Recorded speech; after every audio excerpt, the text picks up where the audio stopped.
गर्मियों की छुट्टी में मैं मम्मी के साथ अपनी मौसी के घर जब दिल्ली जाती तो रास्ते में बड़े बड़े मकान दिखाई देते।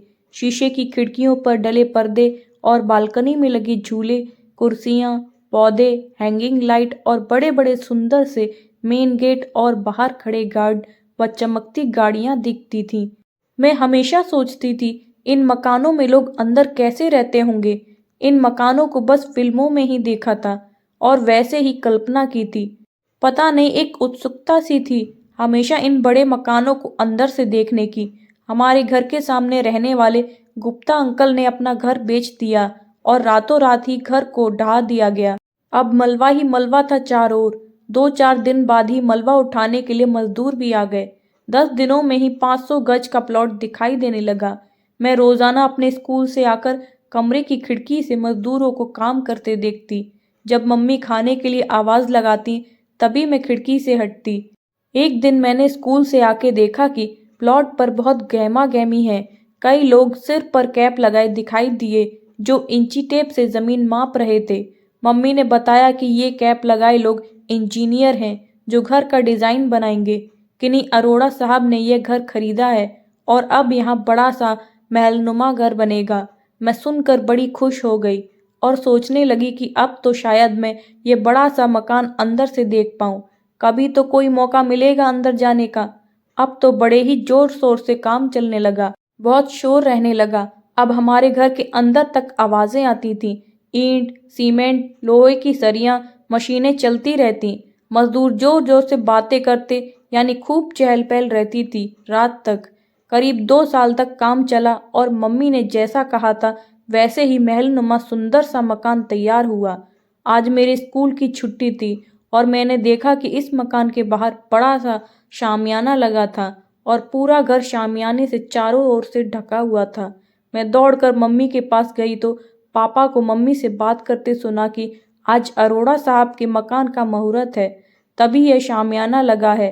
तब मैंने उछलते हुए पापा को टोका और पूछा, फिर तो हम भी जाएंगे ना, आखिर पड़ोसी हैं हम इनके। पापा मुस्कुराए, बोले, अरे नहीं बेटा, हमें नहीं बुलाया है उन्होंने, हमें तो जानते भी नहीं है ये लोग। सुनकर मैं उदास हो गई और मन ही मन कल्पना करने लगी कि कैसे इस घर के लोग पार्टी करेंगे। घर अंदर से कैसा होगा, सब मजे कर रहे होंगे, बच्चे भागम भाग कर रहे होंगे। इतना बड़ा मकान है ये, काश ये अरोड़ा अंकल हमें भी बुला लेते। मैं खिड़की के पास आकर खड़ी हो गई और हसरत भरी निगाहों से मकान की तरफ देखने लगी। रात हो चली थी, बस लाइटें ही लाइटें थीं मकान की मंजिलों और शामियाने में, और खूब तेज म्यूजिक बज रहा था। कुछ ज्यादा दिख नहीं पा रहा था कि अंदर क्या चल रहा है। दूर तक गाड़ियां दिख रही थीं, मेहमान खूबसूरत कपड़ों में अंदर जाते दिख रहे थे। मम्मी ने मुझे खाना खाने को बुलाया, पर मेरा मन तो अरोड़ा अंकल के मकान के अंदर जाने को मचल रहा था। आज अपनी पसंद का खाना भी अच्छा नहीं लगा मुझे। रात भर सामने पार्टी चलती रही। मम्मी, पापा और मैं सो गए। सुबह मैं तैयार होकर स्कूल गई। वापस आकर खिड़की से मकान देखने लगी। मकान बाहर से सुंदर था, पर घर में कोई दिखाई नहीं देता था।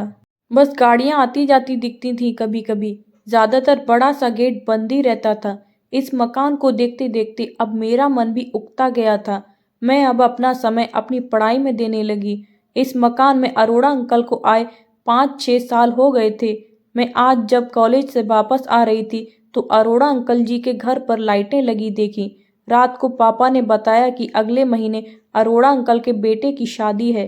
सुना है बड़े ही अमीर घर से बहू आ रही है, तो अभी से इतनी लाइटें क्यों लगा दी? मैंने पूछा। पूरे महीने फंक्शन होंगे इनके यहाँ, मम्मी बोली। पर हमें क्या, हमें कौन सा बुलाएंगे? मैंने चिढ़ते हुए कहा। 1 महीने यूं ही निकल गया। बैंड बजने लगे। शहर के सभी अमीर लोग घर के बाहर इकट्ठे थे। गुड़ चढ़ाई हो रही थी। घर की सजावट से लेकर मेहमानों और अरोड़ा अंकल आंटी जी के कपड़े सब देखने लायक थे। बारात चली गई और चमकते हुए घर में शांति पसर गई। सुबह 4 बजे बैंड बाजा सुनाई दिया। मम्मी और मैं आंखें मलते हुए खिड़की पर पहुंचे। डोली आ गई थी। लंबी सी चमकती हुई गाड़ी रुकी और परी जैसी बहू उतरी। अरोड़ा आंटी अपने सभी रिश्तेदारों और मेहमानों के साथ अपने बहू बेटे को बड़े से गेट के अंदर ले गईं और गेट बंद हो गया। चारों ओर चुप्पी फैल गई और मम्मी वापस जाकर सो गईं। मैं अपने बेड पर लेटते हुए सोचने लगी कि अंदर कैसे सब बहू पर वारी वारी जा रहे होंगे। ढेरों गिफ्ट मिले होंगे बहू को, महल की रानी बनकर रहेगी यह तो। क्या समय है इस लड़की का, नौकर चाकर आगे पीछे घूमेंगे इसके, गाड़ी बंगला, पैसा, शानो शौकत, और क्या चाहिए एक लड़की को। इतना सुंदर और बड़ा घर, यानी जो भी फिल्मों में देखा था उसकी कल्पना करते, और यह सब सोचते सोचते मैं सो गई। कई दिनों तक सामने गाड़ियां आती जाती रहीं। कई दिनों बाद बाजार में अचानक से हमें सामने वाली गुप्ता आंटी मिली। हालचाल पूछने के बाद बोली, हमारे जाने के बाद अब तो अरोड़ा जी बन गए हैं आपके पड़ोसी। पिछली साल शादी थी उनके बेटे की, आप लोग भी गए होंगे। नहीं नहीं आंटी, हम कहाँ गए थे, हमें थोड़ी बुलाया था, और हमसे तो वे लोग आज तक बोलते भी नहीं, बस गाड़ी आती जाती दिखती है, फिर गेट बंद। मैंने तपाक से जवाब दिया। ओह, वैसे भी शादी में तो जा नहीं पाई थी, बस थोड़ी देर के लिए ही इनके घर गई थी, बहू की मुंह दिखाई के लिए। बड़े ही अमीर घर से बहू लाए हैं अरोड़ा साहब, और ऊपर से इतनी सुंदर, सुशील और खूब पढ़ी लिखी। इनके पूरे घर में कोई भी इतना पढ़ा लिखा नहीं है। बस क्या ही बताऊं, समय ही बलवान है इन लोगों का तो।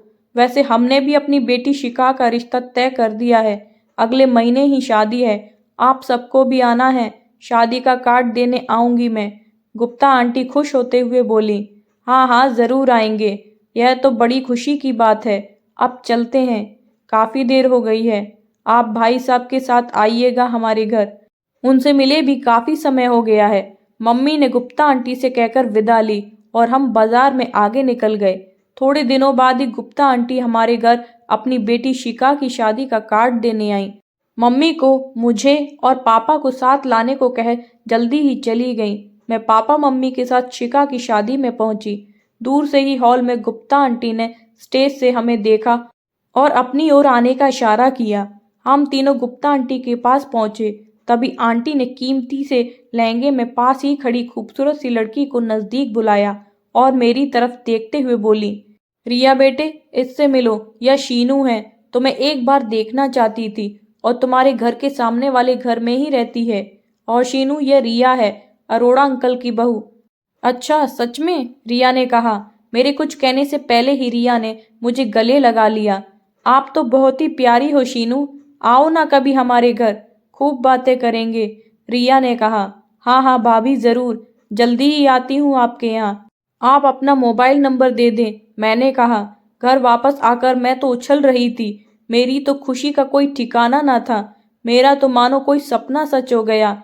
अब तो मैं बड़े आराम से उस मकान में अंदर जा सकती हूँ, और अगर रिया भाभी मेरी दोस्त बन गई तो फिर तो मज़ा ही आ जाएगा। मैं रोज़ इस बड़े से मकान में जा पाऊंगी। अरे शादी से आकर बड़ी ही खुश नज़र आ रही हो तुम, क्या बात है? कपड़े बदल लो और सो जाओ, सुबह कॉलेज भी जाना है, एग्ज़ाम भी है तुम्हारे। माँ ने कमरे में मुझे कॉफ़ी पकड़ाते हुए कहा। झटपट दिन बीत गए और एग्ज़ाम भी नज़दीक आ गए। मेरा सारा टाइम कॉलेज और पढ़ाई में ही बीतने लगा। खिड़की से अरोड़ा अंकल का मकान देखे तो बहुत समय हो गया था। आज मेरा आखिरी पेपर था। कॉलेज से वापस आते समय मैं सोच रही थी कि कल फ्री होकर कुछ अच्छा सा गिफ्ट लेकर रिया भाभी से मिलने जाऊंगी। आते ही मैंने मम्मी से पूछा, मम्मी कल मैं रिया भाभी से मिलने सामने चली जाऊं? चली जाना, एक बार पापा से भी फ़ोन करके पूछ लो, सुबह ही भोपाल के लिए निकल गए हैं और अब एक हफ्ते बाद ही आएंगे। तुम्हारे पेपर का भी पूछ रहे थे। वैसे पेपर कैसा हुआ तुम्हारा? जाने से पहले एक बार फ़ोन भी कर लेना रिया को, अच्छी लड़की है रिया, कोई एटीट्यूड नहीं है लड़की में, मम्मी ने कहा। पेपर तो बहुत अच्छा हुआ है मम्मी, फिकर नॉट, अभी पापा को भी बताती हूँ। और हाँ, फ़ोन करके ही जाऊंगी रिया भाभी के घर, मैंने हंसते हुए कहा। कल मैं इस बड़े से मकान को अंदर से देख पाऊंगी, यह सोच सोचकर मैं बहुत ही खुश थी। सुबह सवेरे गाड़ी के हॉर्न से मेरी नींद खुली। मम्मी घर में दिखाई नहीं दी। मैं भागकर अंदर खिड़की पर गई। देखा तो अरोड़ा अंकल के मकान के बाहर 4-5 पुलिस की गाड़ियां खड़ी थीं। भीड़ ही भीड़ थी सामने, मीडिया की गाड़ियां और शोर ही शोर था। तभी मम्मी ने मुझे आवाज़ लगाई, आप कहाँ थी मम्मी? क्या हुआ है नीचे? यह पुलिस क्यों आई है? क्या हुआ है अरोड़ा अंकल के घर में? मैंने पूछा। बेटे, रिया भाभी नहीं रहीं। पता नहीं कैसे कैसे लोग हैं दुनिया में, नीचे सब बता रहे हैं कि बहुत तंग करते थे ससुराल वाले उस लड़की को। इतना दहेज लाई थी, पढ़ी लिखी थी, सुंदर थी, फिर भी उसे दहेज के लिए मारते पीटते थे। अरोड़ा अंकल के बेटे को रिया पसंद नहीं थी और पता चला है कि वह पहले से ही शादीशुदा था। संतान ना होने का ताना देते थे। मतलब हर तरह से परेशान थी वह, और आज उसने अपनी जान ही ले ली। मम्मी ने सुबकते हुए बताया। मेरी आंखों से आंसू बह रहे थे। मुझे रिया भाभी याद आ रही थी। मैंने अपने मोबाइल पर उनकी डीपी देखी। विश्वास ही नहीं हो रहा था कि प्यारी सी खूबसूरत सी लड़की अब दुनिया में नहीं थी। बड़े से मकान को अंदर से देखने का मेरा चाव एक झटके में ही खत्म हो गया। मकान बड़ा नहीं, हमारी सोच बड़ी होनी चाहिए, हमारा दिल बड़ा होना चाहिए। इतनी चमक दमक के पीछे कितना अंधकार है। रिया भाभी के लिए लाइक गिफ्ट को टेबल पर रख मैंने खिड़की को बंद कर दिया। फ्रेंड्स, आपको ये स्टोरी पसंद आई हो तो वीडियो को like, comment, share and subscribe ज़रूर करें। Thank you.